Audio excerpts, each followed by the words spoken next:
My name is Elissa Kaplan, and it is my pleasure this morning to be interviewing Dr. Frieda Reitman.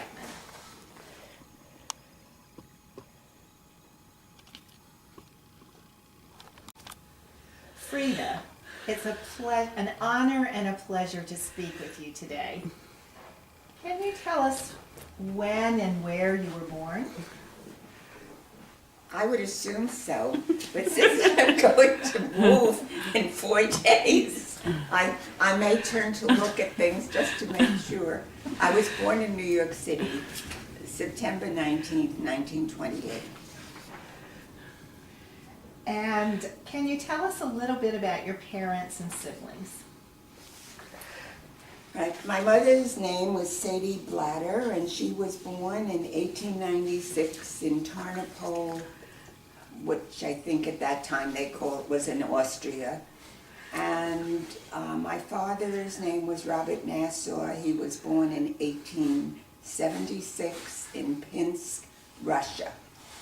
My mother came to the United States in 1914. My father came in 1903. My parents married in 1927. My father had been widowed and had a 12-year-old daughter. My mother had lost her mother when she was 6 about, and so I think had a very good feeling about marrying someone who had a child. That was fine with her. My father was 20 or so years older than my mother. My mother probably had never asked him how old he was. He looked younger than he was, so I'm not sure exactly what their relationship was like. He was from the old country, but my parents both spoke English and read English very fluently, and were, that's enough on that, I guess. We lived in Manhattan, and the Depression was a very difficult time. I was very young during it, so it's only as thinking back, my parents married in 1927, and then, and I think my mother, who had been working as a seamstress in a garment industry place, I think expected to always be able to stay home and to be reasonably comfortable. My father, who at that point was a house painter and paper hanger, that kind of thing dried up in the Depression.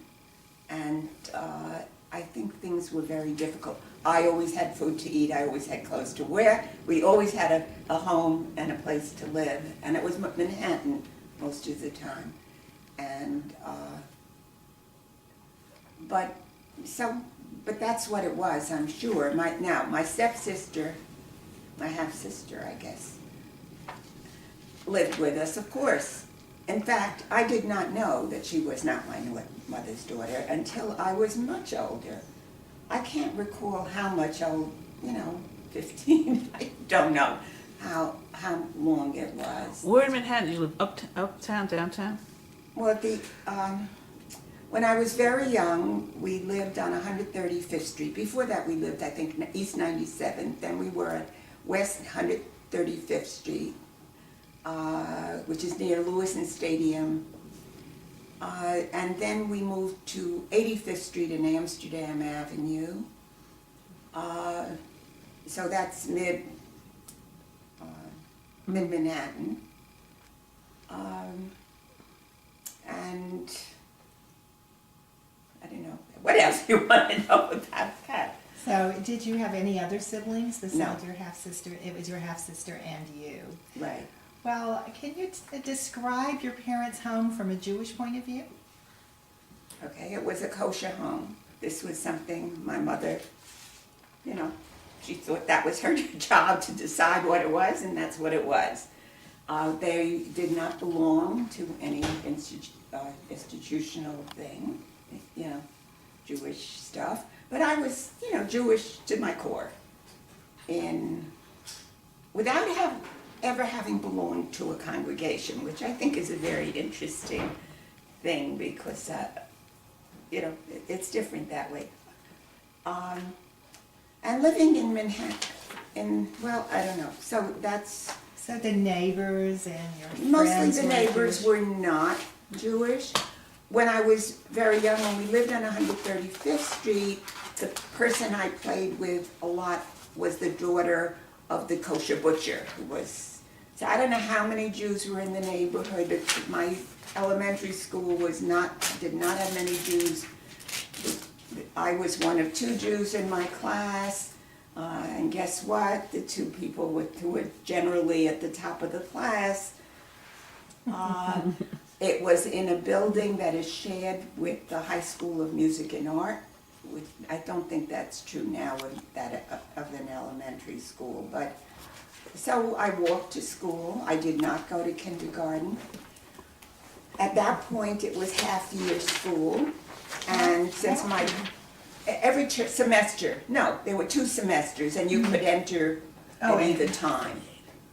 And since my birthday was September, I would normally have entered in September, but since kindergarten was only half a year, not a whole year, I was scheduled, if I wanted to go in, to enter in January.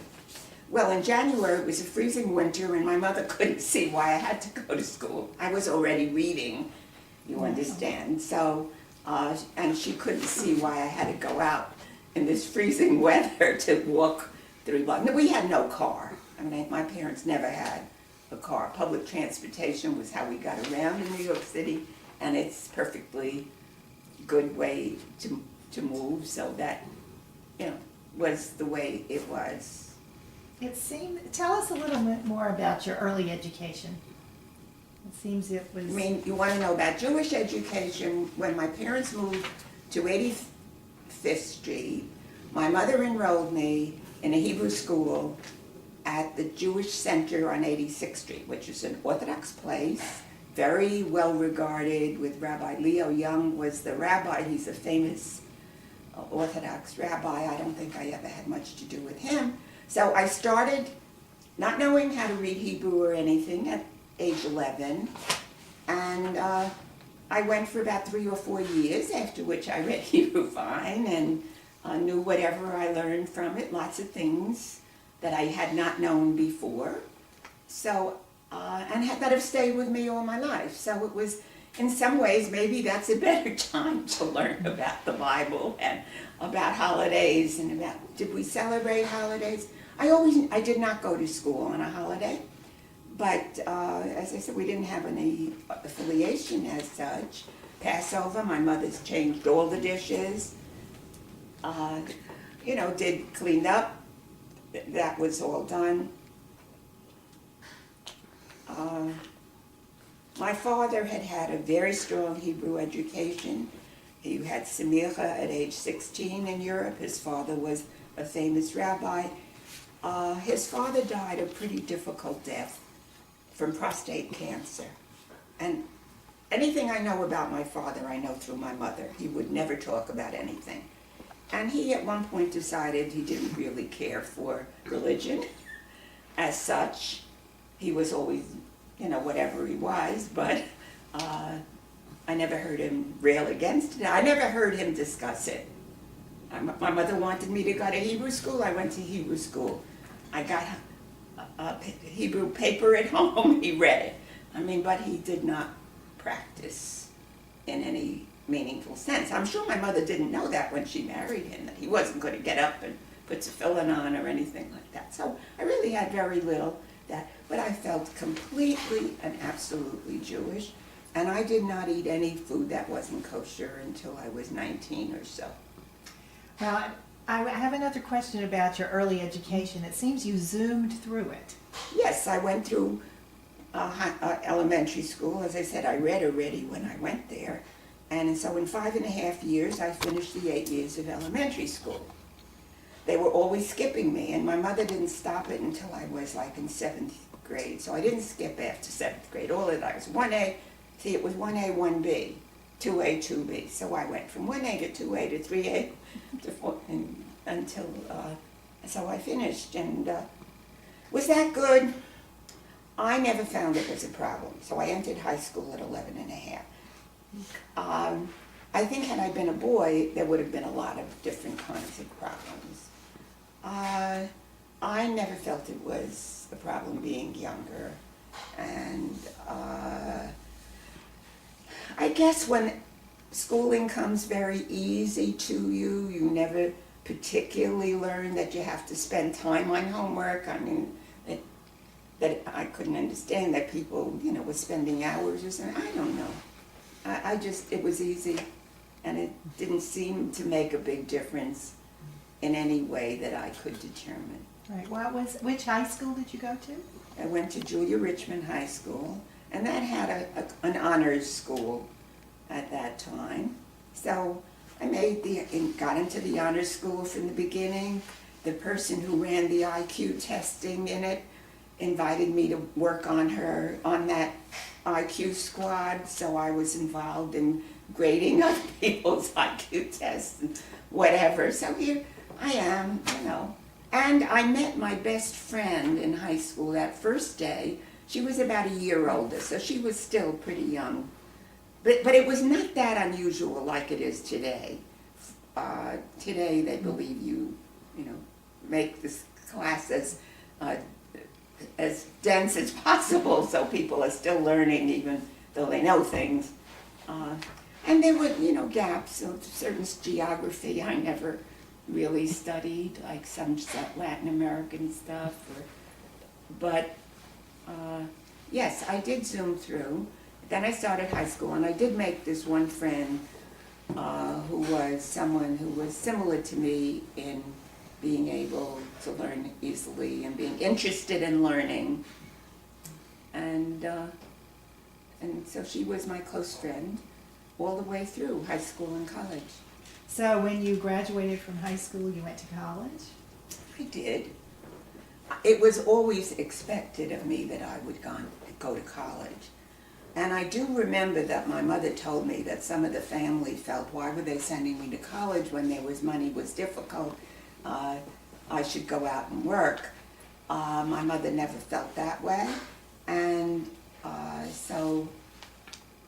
but remember, you didn't pay for college in New York City. I went to Hunter College. It was really absolutely free, basically. You didn't even have to buy books. It was, you took books out and you returned them at the end. I mean, if you lost them, you had to pay for the book. But, so, I went to college. I never thought I would be not living at home. So I went to Hunter College and I lived at home. My mother had started a store I guess when I was about 11, a lady shop where they sold undergarments and stuff of that sort, pocketbooks and things. And I stayed in the store when I came home from school, and I sold stuff. My father would stay with my mother in the evenings, although this was not stuff he was going to be selling, so he didn't. But, so that was growing up. And there was by then the war had started, so the business was doing okay. I mean, we never had a lot of money, but I didn't know that it meant, nobody I knew really. I knew a few people, few relatives who had money and lived in apartment buildings with elevators. We walked up 3 flights of stairs. But I didn't know a different life. So did your experience in your mom's store influence what you studied in college? I don't think so. But I think my interest in it, economics came very easily and was something very interesting to me. And as I said, I always looked to do things that were easy. And the only course I remember working hard in was in physics, which I managed to get an A in, but I spent as much time on physics as I think on anything else I was taking at the time. And when I graduated, the physics teacher came up to me and said, how could you major in liberal arts? You should have been a physics major. And I looked at him and said, you're wrong. I probably didn't say you're wrong, but I thought, you're wrong. It was not for me. But I did take whatever Hunter thought I should take. I took exams as to what I might be good at, you know, and they thought I would be good in math or in anything else that I wanted to do. So I ended up in economics. I liked it. It was easy. Did I ever think of, now, I certainly did not think I would be a professional woman. That was not in my, you know, did I think I would work after school? Yes, I would work. I would get married. I would stay home with kids. So you think about your life differently when you don't expect that you're going to be working all your life at a profession of some sort. I realized that by talking to men and thinking about how they think about their lives, even at the same ages that I'm talking about me. It's a very different thing. What are you going to do? What do you like to be thinking about doing forever? I mean, it's very different. So I never thought about it. If you'd asked me if I'd known anybody who was an economist at that point, I would have said no, other than teachers I knew in school. Did I get mentoring in terms of being professional teachers? No. So, but did I do very well? Yes. So, did I like school? Yes, I liked it very much. I took 2 buses to get there. You know, I took the bus on Amsterdam Avenue down to 65th Street, got a transfer, went across. It didn't take very long to get to school. I think I brought lunch. I can remember teachers. And so college was also the same trip because Hunter College was not far from Julian Reitman. And so it was sort of the same kind of travel that I did for 8 years. So we're talking high school now, right, or college? I think we're into college. We're into college. Now, getting in college, I mean, Hunter, so up in the high school and the college were both all women. And I did know a few women who thought that they would be professional, but mostly I don't think so. And in terms of the people you met, it's very diverse. Certainly there were a number of Jews, particularly in the honors school, I guess, had maybe more Jews than elsewhere, but there were a lot of other people. And I belonged to a social club in college. They were called house plans. And you know, that was sort of how I ended up meeting my first husband, was through that. Oh, so tell us how you met your husband. Acquaint us with him.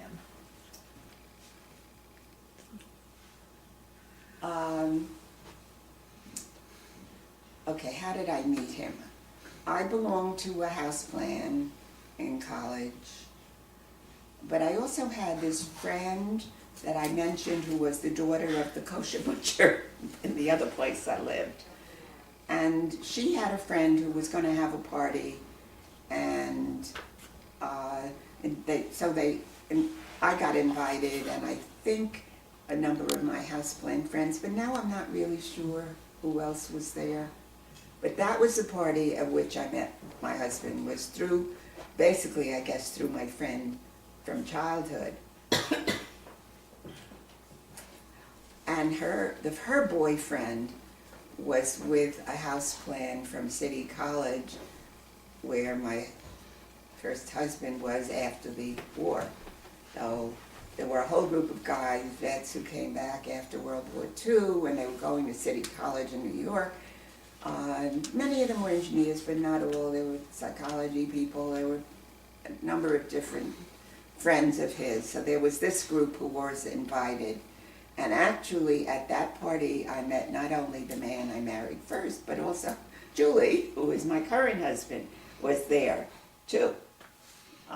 And he was actually one of the ushers at my wedding to my first husband. So, you know, nobody's life is simple, but since you asked, that's how I met him. And we were married about a year and a half later, married in 49. What was his name? Arnold Chaliff, and he lived in the Bronx, and he had a car. That was a very important point at that point. And of course, the men of my age did not have cars, basically, at that point. So he had a car. So that was nice in many ways. And he also came from a home that was a kosher home, which was also very important to me. And was very bright. He was a chemical engineer and a very handy person with his hands. He could fix anything. So, and my father had been exactly the reverse. So I very much appreciated that, and he loved, coming over and fixing this or that for anybody. If a cousin of mine would complain, well, where do they live? And he'd come up, and because it was really a challenge, and he did a lot of very challenging things, like he could break into an automobile because he'd learned to do that in the Army, and he had a good sense of humor, and didn't like to go and watch ball games and stuff, but was happy to, bat a ball around if anybody was playing baseball or whatever. His family was in the paint business. They had stores and they had a manufacturing, and the manufacturing was in the Bronx. So we married, and then we lived in the Bronx in an apartment that his family owned. So what was your home and your life like with Arnold? Well, it was a kosher home, and the kosher butcher was like a block and a half away, and the fish market, and they all knew the family, so everybody was very nice to me, and his family was very nice to me. He was one of 4 boys. He was the second from the youngest. There had been a sister who died of appendicitis when she was 8. So there had been 2 boys, both of them in the paint business. One was a chemist and one had the paint store. Then there was this daughter who had died, and then the mother had 2 more kids who turned out to be boys again. And and Arnold was the first of those, and then there was another boy. And they were all married he was the last one to get married. He was 6 years older than me. So, and we got married and settled in a 3-room apartment, walk up 3 flights. We moved eventually to walk up to the same building, 1 flight up. So it started with a 3-room apartment is what they called it, with 1 bedroom, and then it was a 4-room apartment with 2 bedrooms, and I worked at Standard Oil of New Jersey as an economic analyst. So that's at 30 Rock, which has now become but we said 30 Rockefeller Plaza at the time, on the 28th floor. And I was an economic analyst. I had graduated as an economist, and I did that until I had a child. So I came in on the subway and went home on the subway, and that's what I did for those years. And what was our life like? His parents were very active in a shul, an Orthodox shul, which I was not particularly happy with, but I went on occasion. And when we were married, there was this ufruf for my mother was so nervous that he wouldn't go up. But of course he went up, and of course he did fine. And they were very happy, of course, that he married a woman who was going to keep a kosher home. So although his mother was a doll, his father was considered a tyrant, but his father was always very nice to me. Everybody said that, that Arnie would set the standard and I would be fine, and I was. And I did not, that was no problem. It wasn't the beginning. She wanted to do everything for me, like have dinner ready. I've been gone all day. How could I make dinner? But that all settled out. And so those years were quite nice. And children? All right, I had my first child in 1954. I had been trying, but it didn't come that easily, so at that point I did leave work, and that's when we got the bigger apartment at the building. And we had other family that lived in the building, so there were babysitters, and also there were cars I could borrow, so we had one car. I found it fine living with the family, Other people thought that it's difficult. One of the brothers and sisters-in-law had definitely moved away, and one of them did live nearby. Two of them lived nearby, actually. I see that you moved to New Jersey. How did that happen? That happened because the paint factory at which my husband worked for the family moved to New Jersey from Hunts Point, which was in the Bronx. So after they moved to New Jersey, we started looking for a house in New Jersey. And he wanted to, drive depending where the sun was, so we went north and we bought a house in 1963 in Washington Township, New Jersey. I had never lived in a house.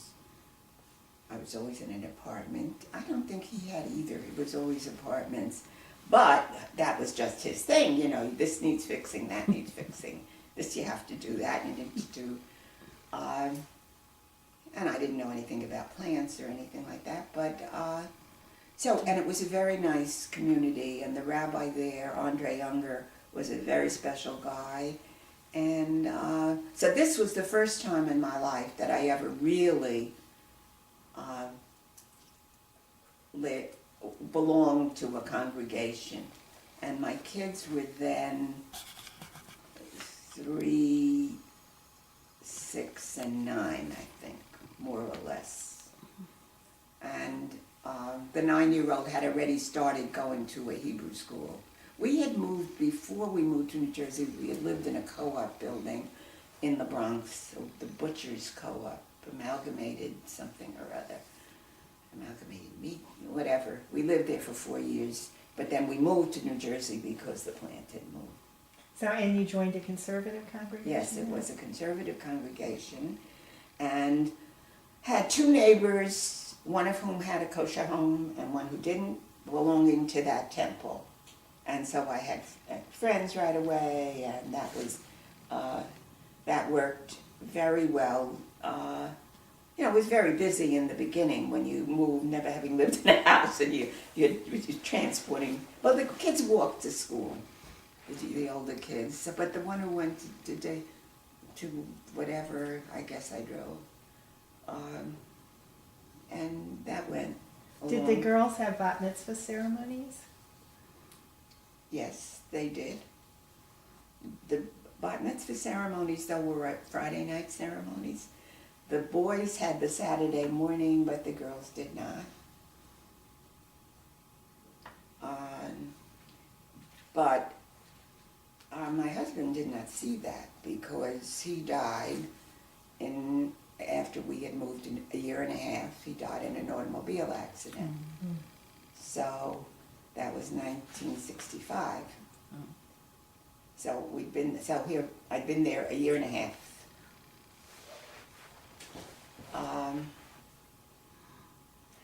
And that was an amazing time. That's when I grew up. I was going to say, how did you get through this terrible experience? Well, his family was very supportive. And my friend, the community was fabulous, absolutely fabulous. you know, the beginning, they were food. I mean, it was really very good. And I had these two neighbors on the street who had kids more or less the same age as my kids. So I said I grew up. And that's when when I look back, I did what I had to do. I knew I didn't want to bring kids up in a house that people were crying in. That didn't make any sense to me. So we just continued with whatever they were doing. So they were 4, 7, and 10. So my husband pretty never young. saw any of those. Although I think probably Julie was said all 3 of them. That was a different world. That was when I went back to get a doctorate. Yeah, so I understand that you were the dean at Pace University. The associate dean, did I not write associate? Associate dean. Associate dean of the business school. So tell us about your journey from student to dean, associate dean. Student, I graduated, I was Phi Beta Kappa, and I stayed home with kids. And when I was widowed and I thought, what am I going to do with my life? I was 36 or something like that, you don't think you're going to sit home. So I thought about it a few months and decided that I would plan to become a college teacher. After all, I'd done so well in school. I always liked school. And in my mind, that was probably a better thing to do while you had kids than other things that one could think of doing. I did go work at the factory one summer when the kids were in camp.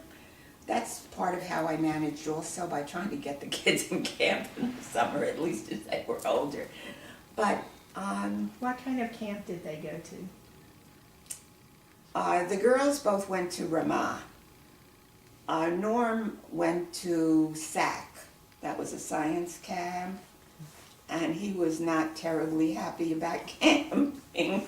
So, let's see, when he started, but that's the camps they went to. There was also, the girls always went to Jewish camps, and Norm,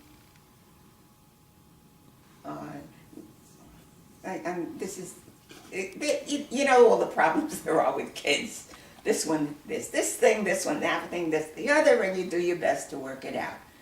And so that's how I grew up, because this was my job and I had to do it, and I did.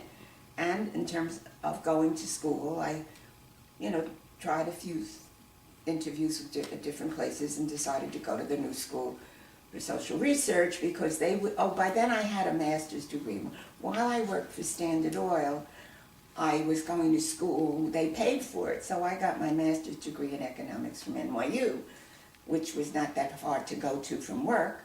And, I could take off early and make up the time and whatever. They were the Standard Oil was a very good place to work with. People heard a Jewish woman, no less, working. Yes, in the economics department, the person who did the hiring was an academic, and, being Jewish or not. Actually, I worked with Anita Arrow, whose son is Larry Summers, the economist here. She had gone to Hunter, and I think she may have been somewhat responsible for my coming there, but I never knew how I got. One day I had do I want to work there? Before then, I had worked for an economist as a secretary, and Alexander Sachs, who was sort of well known as a strange person, but the one who introduced Franklin Roosevelt to the atomic bomb, that whole process. But I was very focused on, all right, so how did I get to be finished the degree? So I decided to go to the new school of social research because they gave me the most credit. For the NYU, I would have had to take exams and this and that. The others, if I kept a B, and they did not have a time limit, because, so as long as I had a B or better average, I could continue as long as I needed. Now, they said people who don't do it right through usually don't finish.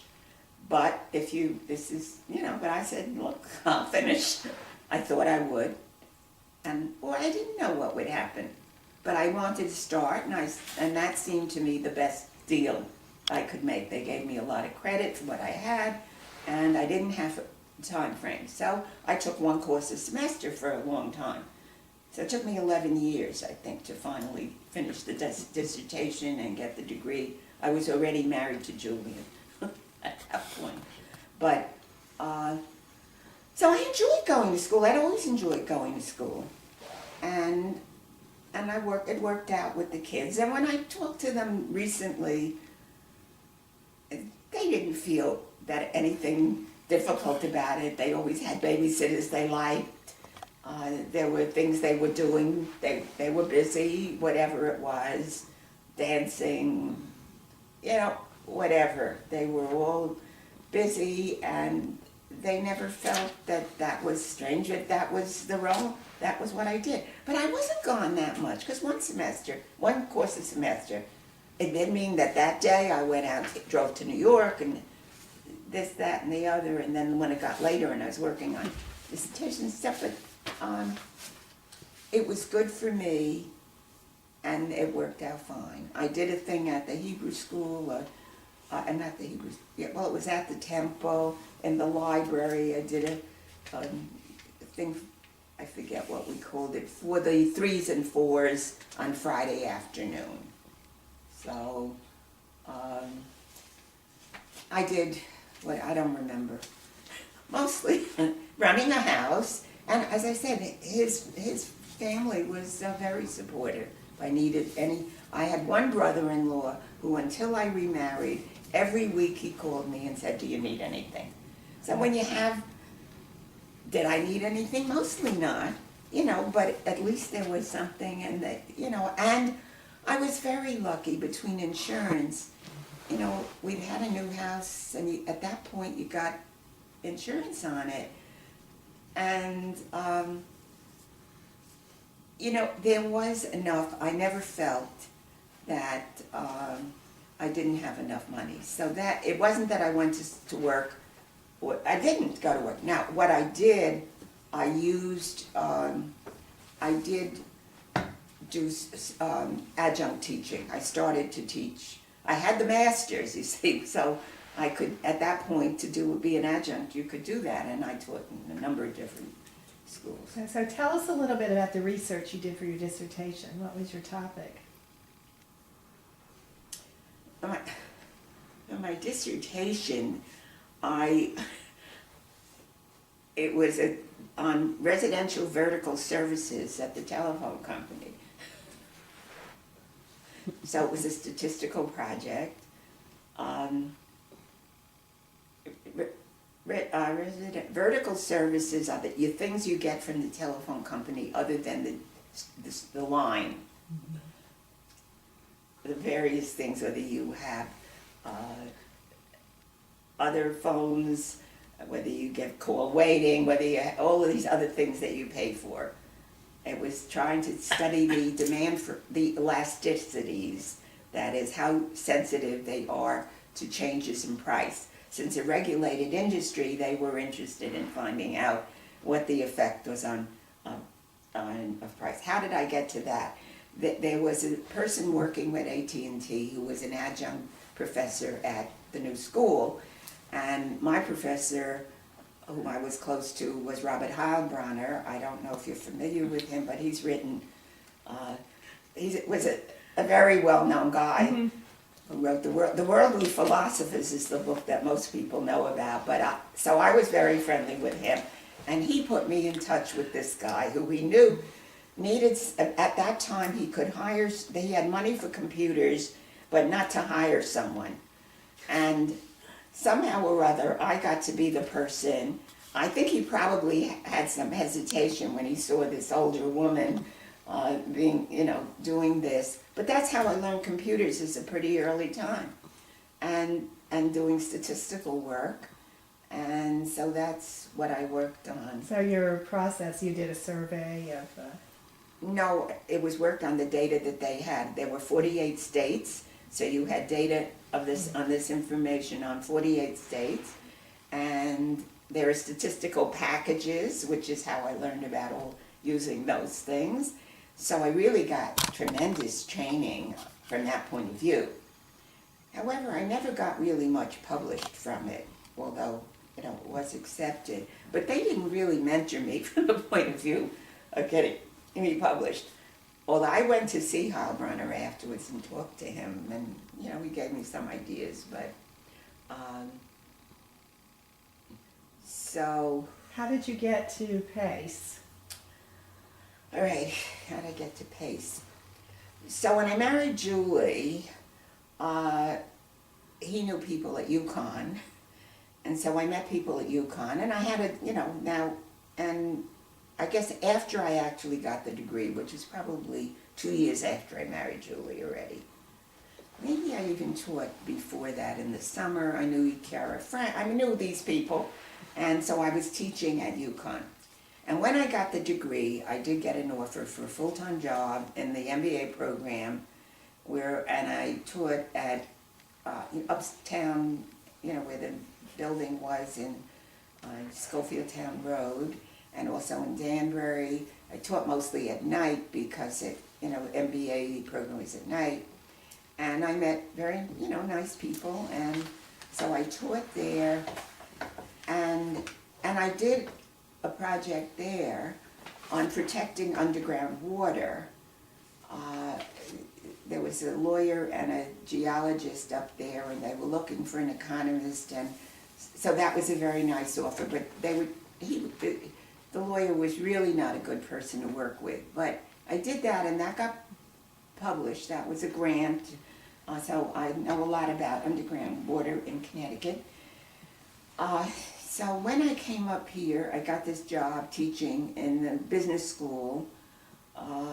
Because basically all my jobs had been business, and I had the degree in economics, and I had a doctorate, and they didn't have many women in this field, so it was really nice, and I got in. And you had to go up to stores because your department head was up there, and it would have pluses and minuses. But then I wasn't going to get tenure there. That became clear. So I didn't know exactly what I do, but I had met somebody from PACE at one of the things. I mean, they did send me to conferences, and at one of these conferences I had met someone at PACE, and he knew I wasn't too happy, and he said, why don't you come look us over? And so, and the thing that intrigued me was that I'd be teaching undergrads, which was during the day, and so I wouldn't be teaching at night all the time out of the house. So, and of course PACE didn't seem to me to be in a category with UConn, but so what, But I had learned, the thing that had happened at UConn that got me interested in my life's work was that the union had published the salaries of the people. And I saw I was way on the bottom. With my doctorate, the only people down there were people without doctorates. All the men had a lot more and so forth. So that really was, I'd never thought as an economist that people would I thought they'd deal rationally. I didn't think there was such thing as discrimination. That didn't make sense from an economics point of view. So that's when I found out that that's what happened. So when it came time to move, I negotiated for salary, and and I liked the idea of teaching during the day rather than teaching at night. So I thought, okay. Now I did have to travel then. It was a half hour to PACE in Westchester. So I moved there, and PACE turned out to be a really wonderful place for me. And I learned a lot. I mean, I was coming in as a full-time faculty member. Actually, they brought me in as an associate professor. I had been an assistant professor at PACE. They really wanted me.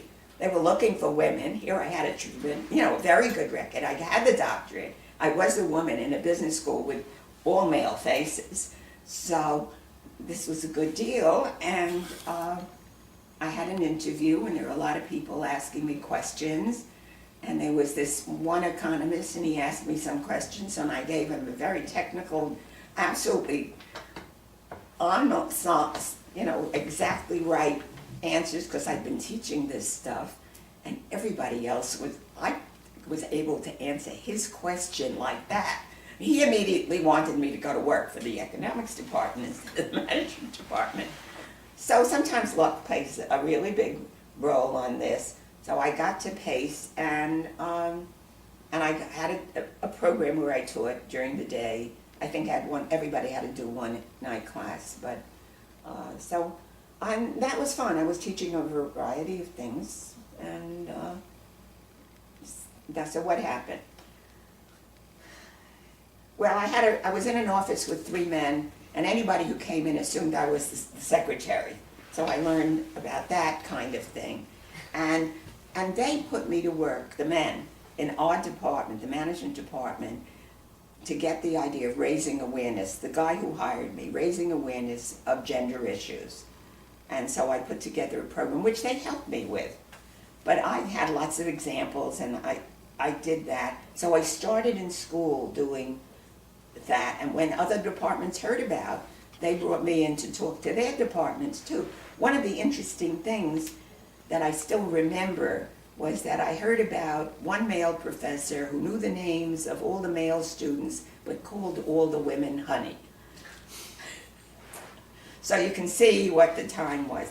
And I think I was very acceptable because by then I had gray hair, and I wasn't threatening like a I thought just strongly feminist thoughts, but I knew how to talk to them. And I did speak up at a lot of public things and got a reputation that I would speak up, but nicely, always nicely.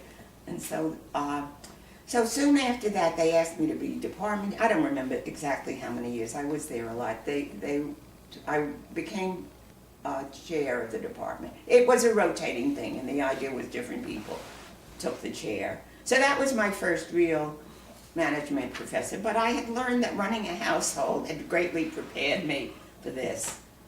So I was that. So how did I become dean? The dean of the school went scuba diving in the Caribbean one summer and died. So the associate dean of the business school was promoted to be dean. And one day I get a call, would I like to consider being the associate dean? Had never occurred to me. And I didn't even know this guy because he was from New York. So I called the people I knew in New York, and I talked to other people. And everybody encouraged me, if I was interested in doing it. Some of them felt administrative work is no fun, but it was a challenge.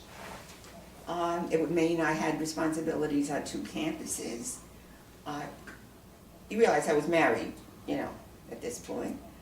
And so I said yes, and I became the associate dean of Pace Business School and 2 campuses. And it worked out very well. The first thing I did was make an appointment to meet every single faculty member I didn't know. And there were a lot, because I was now all the departments, not just the management department, so certainly in New York. So that's one of the things I did. It took a while, but that was a very smart thing to do, and that stood me in good stead all the time. That I, so basically, because I could see, putting a woman in that job when it had been a man, and most of the faculty was still men, and all kinds of things. But I asked every one of them what their interests were, and I knew, that there's a big advantage to having been a woman in this, and the way you think about life. And so it worked out. And so I always feel I was really very lucky. I had one very bad, unlucky thing, but I managed to find good things in life, and I continued with that for a bunch of years, and then I thought I had enough and stopped doing that. I continued with some teaching for a while longer, and then I dropped that, but continued with research Actually, I'd been working on research until now on that. And the main things I've been working on were gender and diversity issues in business. And so here's someone who grew up never thinking about a professional career and becoming a professional. And I actually just recently, yesterday, Julie and I looked at I was interviewed on TV, talking about things I know something about. And that worked fine. And it never, my family and everything else in life was what was important. And it was enjoyable. So let's talk about that other part of your journey from Washington Township, New Jersey to Stamford, Connecticut. How did that happen? Well, Julie's wife was sick with cancer for some time, and although we were vaguely in touch with this whole group, we were in touch with the whole group, I hadn't seen him a lot. And then eventually, after a long illness, a number of years, she died. And, but we had been talking occasionally. His wife, I knew her as well as some other people. So after she died, we saw each other on a couple of occasions, somebody's bar mitzvah, of the group. And we started to go out and found we had a lot in common. And that was the point where I was sort of finishing up, but not quite. I was writing the dissertation, which was very time-consuming. So we decided to get married. We're both very rational people, and we could see that made a lot of sense. When was that? So we got married in 1975, 10 years after after Arnie had died. The kids had not known each other, really. So at that time, he had 2 and I had 3, and there was 6 years between the oldest and the youngest, so there were 5 kids in that range. But 3 of them, when we actually got married, 3 of them were already in college and 2 in high school. And we looked for another house, but we ended up coming to his house, which is this house. And that was the best decision we could have made, because it's bad enough moving one household. It would have been horrendous trying to set up. And everybody, we thought, well, the kids will feel better. They won't feel it. His kids got something like. The kids were amazing. They were very supportive of our getting married. And, I've always had the myth that they were just so bright. They figured out that not having a single parent to deal with was a good idea. They tell me that they really thought we would be happy and that was good for us. So I thought that was very sweet, and that's probably partly true. They got along, they still get along, have been coming and because there wasn't another spouse there, I think it became one family. Most people can't understand this.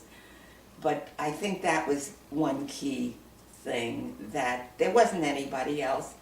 So this was a family, and they all had something to contribute to it. So the youngest was a freshman in high school, and the oldest was a sophomore in college. So the 2 in college, one was at Harvard and the other at MIT. So I think they felt this was comparable. And then my daughter left to go to Cornell. And then there were 2 in high school. His daughter, who was a senior, and my daughter was a freshman. And his daughter took my daughter down to girls' club, where she ran a cooking class and other things, and my daughter took over from her. And my daughter was a singer. So she did very well with Cantor Rabinowitz. We joined Temple Bethel when we came up here. Julie had always belonged to Temple Sinai, where Rabbi Silver had been the big guy. And Silver left just about the time I came. He was always disappointed because I didn't have him marry us. I had Rabbi Unger from New Jersey marry us. But so we have belonged to two temples since then, his and hers. But of course, when we both go to whichever one we're going to, and now it's getting harder and harder to go to temple. But so that's what happened, and I was doing my career, and Julie was really very supportive. So even though you were out of the house a lot, you were living in Stamford, Connecticut. Yes. So what was Stamford, Connecticut like in 1975? I mean, you'd been in Manhattan, you'd been in the Bronx, you'd been in New Jersey, and now you were in Stamford, Connecticut. What did it look like, feel like? I don't really know, because what would I compare it to? One thing that it had in terms of the Jewish community that I remember thinking about was the Jewish community had a rabbis' council where all the different rabbis would meet from the different denominations. And I did not remember that we had anything like that where I came from. In terms of the community, see, I came into a ready-made situation. I didn't have to learn about anything myself. I also learned it was not easy to get along. I carried a map of Stamford streets with me for a long time. It was not easy to get around. I remember that. Otherwise, I went to the stores that they went. I became friends with the friends they had. What was different about it? Well, of course, having a university means that it's a different kind of community because there are activities always. And in terms of the Jewish community, there were always a lot of activities of different things which were going on, so you could always be busy. And I gave you a list of the different organizations that I've been active in. I guess, and I brought a kosher home here, which I think was a very interesting thing for kids. And Julie had never lived in that environment either. And they said, okay, and so I did, find the kosher butcher on my own. But he was that was different. The kosher butcher was in a supermarket. I forget the name of the one down on where Grand Union ended up, but it was a different name then. It's the Lotstein Group, I think, whatever I don't remember the name. But there was a kosher butcher, and I got to know him, and he got to know me, and so that's where I got my meat. Other than that, I don't recall really looking around, You're near Lord & Taylor, you're near Macy's. I don't remember. So how has Stamford changed since you've been here? Well, I know from reading the Stamford history that at one point, a lot of the Stamford Jewish people were in retail. And Bethel had this reputation of basically, this was a lot of business people there. Julie was not thrilled with the idea of going into Bethel. That was Rabbi Goldman at the time, but I couldn't see going anywhere else with having one daughter who, the daughters having been in Ramah, you can't at that point. And at that point, I realized there's a difference. When I first started going to Temple Sinai, it seemed very foreign to me. It did not seem Jewish enough. There was an organ in Temple Bethel, which was unusual, but now that's not true. At the time I felt that the people who were singing were in the choir. They were not, and it was a hired choir. I had not been familiar with something like that. But now the people know, that they study, the kids know that their bar mitzvahs are very similar. In the beginning, I was sort of shocked by what I considered less. So that has changed. And of course, you not realize that they have had a lot of rabbis since I've been here. 37 years.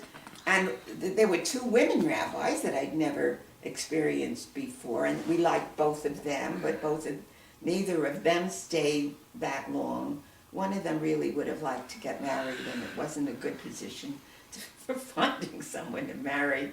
I think so. She went back to Canada and took an administrative position there. That was Rabbi Sowell, and then there was Liz Rawley.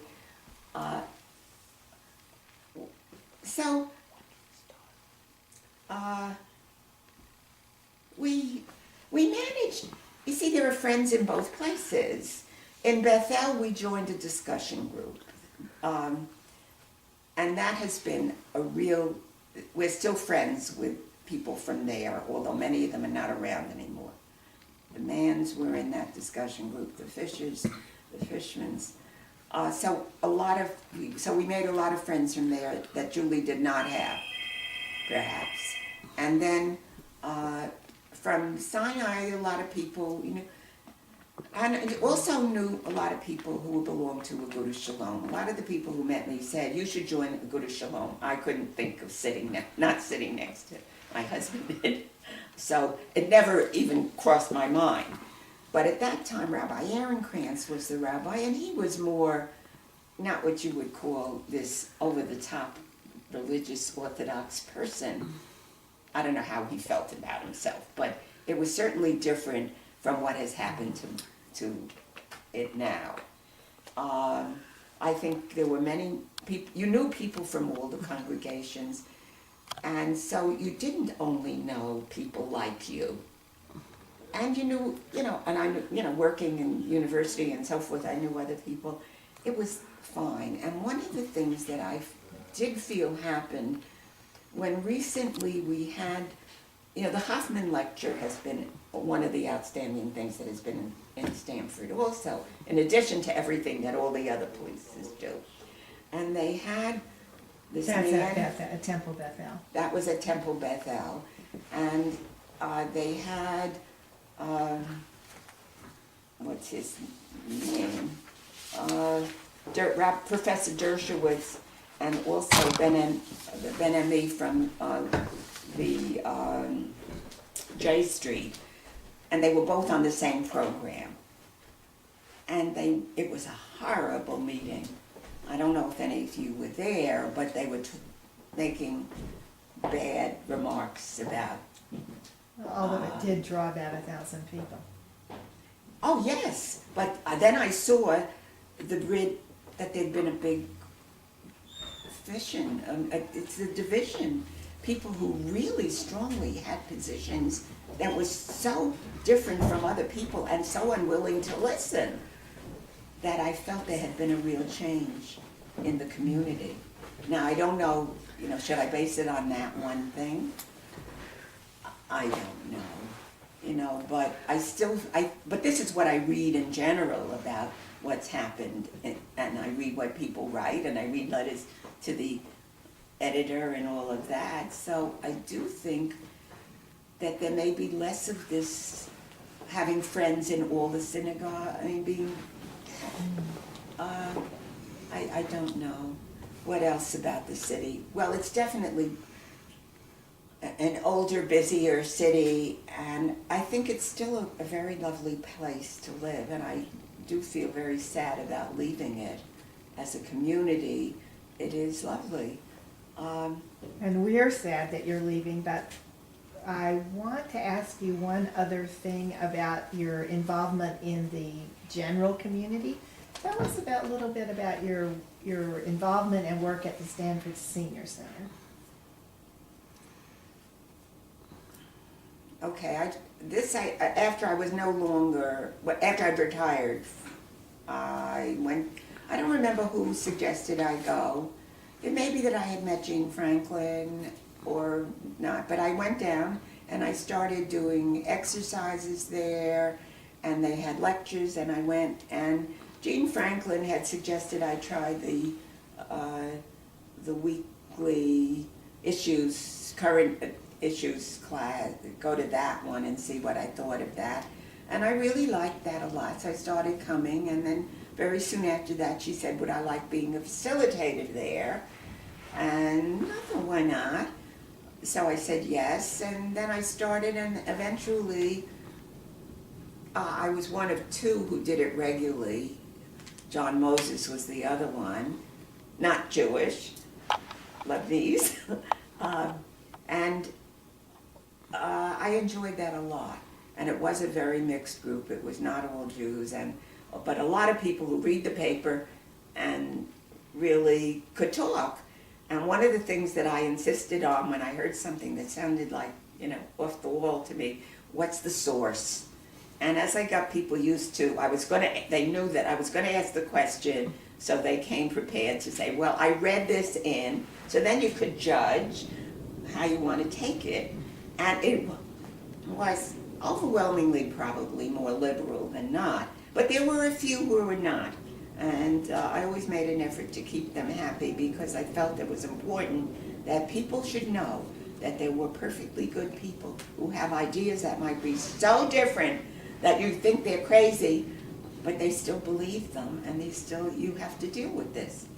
So I really enjoyed that a lot. And that sort of kept me into being something like a teacher. Because, although I wasn't, and I didn't have to do preparation, which I thought was that, well, I always read the paper, but I was reading the paper anyway. But I came prepared that way, and over the years I knew a lot of things, so that was nice. And it really was a very diverse group. There were Russians, and there were people from France, there were people from Germany, and that has been very interesting. And you did something similar with learning in retirement. Yeah. Well, it was not similar. Learning and retirement was usually you signed up for a particular lecture or something. And Julie and I together did a lot on our travels. We've been in a lot of different places. He took wonderful pictures, and when he would put them together, and we'd talk about it and prepare we both would talk on it. So, and people started to come to wherever we would go, they would come and listen to where we went. So we did that. And I had done some individual things. One of them was on exercising the brain. Helen Uberbacher, who is very active in the learning and retirement person, said, have you ever read that book? And she got me interested, and she said, I really think that would make a good lecture. So I read the book, and then I read other things the book recommended, and then I did that lecture, and then I did that. Then people heard about it, and I did it at this place or other place that I don't, but so that was not, and I did once do something about the gender stuff, where I think I asked whoever came to talk about their past history, and it's trying to compare what women had been doing and men had been doing, and the differences. Although there are a number of people of my generation who did do professional work, who did prepare for it, but most of them didn't, and didn't plan to, and didn't do. Now, most of them did some volunteer work after, but they did not do. So Frieda, as you've been in Stanford for 36 years, and now you're getting ready to make new history in Maryland, what's your best advice for younger people?